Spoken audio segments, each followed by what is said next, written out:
Let's talk. You want to be a fashion star, or do you want to wear a fashion star's clothes, that kind of thing? You can. You may have a chance. There's a new show. William Launder is here to tell us all about it.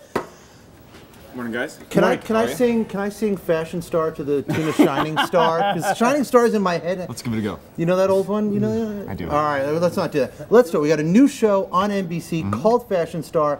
Elva Ramirez loves to do these fashion segments because she knows I know nothing about any of this stuff. Tell us about the show. This thing, what is most significant about it, this takes product placement to a whole new level, right? Absolutely.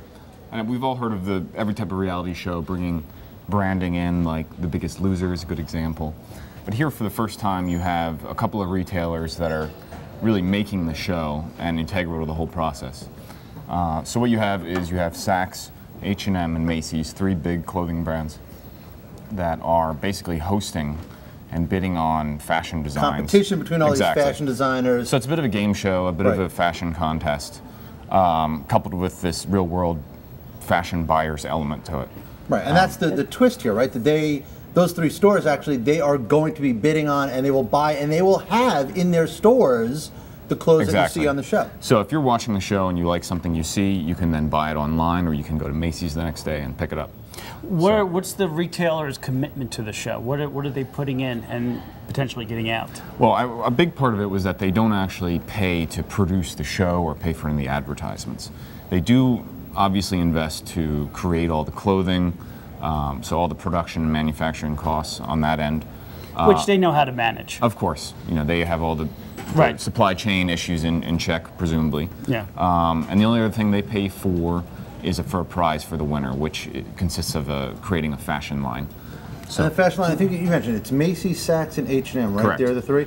So they get an hour-long commercial, but yet don't put too much money into it. Well, it's easy marketing for them. Yeah, it's easy marketing. Yeah, the whole thing's just marketing for them. You know. Now, how are they going to manage this? Are they going to? Is this going to be the kind of thing where it's exclusive at Macy's, exclusive at Macy's, and they're going to have a small collection? They're going to try to build up some enthusiasm. Sure. You want to run out and get it this second, and it's not going to be there. Is it going to be? I don't think so. I mean, keep in mind you have three retailers that kind of span the gamut of taste and cost. So not every item is going to be sold for $300 or for $20. It really depends on what product goes to what store. And it's important to keep in mind that you can only get certain products at certain stores. As for how they order it, again, they're the experts in how to manage the supply chain. So, what does this mean for NBC, the show? For NBC, what does the show mean? Well, it's another chance for them to revitalize themselves. They haven't been that great in terms of ratings. They've always lagged behind their peers. So this is something sort of new and edgy, they're hoping. And how much quickly, because we have to run, I just want to, how much of this is a response to DVR machines and TiVo? The fact that you can flip right through commercials now. It's a big part of it. Electus, the production company behind it, their whole business model is founded on finding new ways to bring advertisers and entertainers together. So this is a way where a typical advertiser can get around the phenomena of a viewer pressing fast forward. Yeah.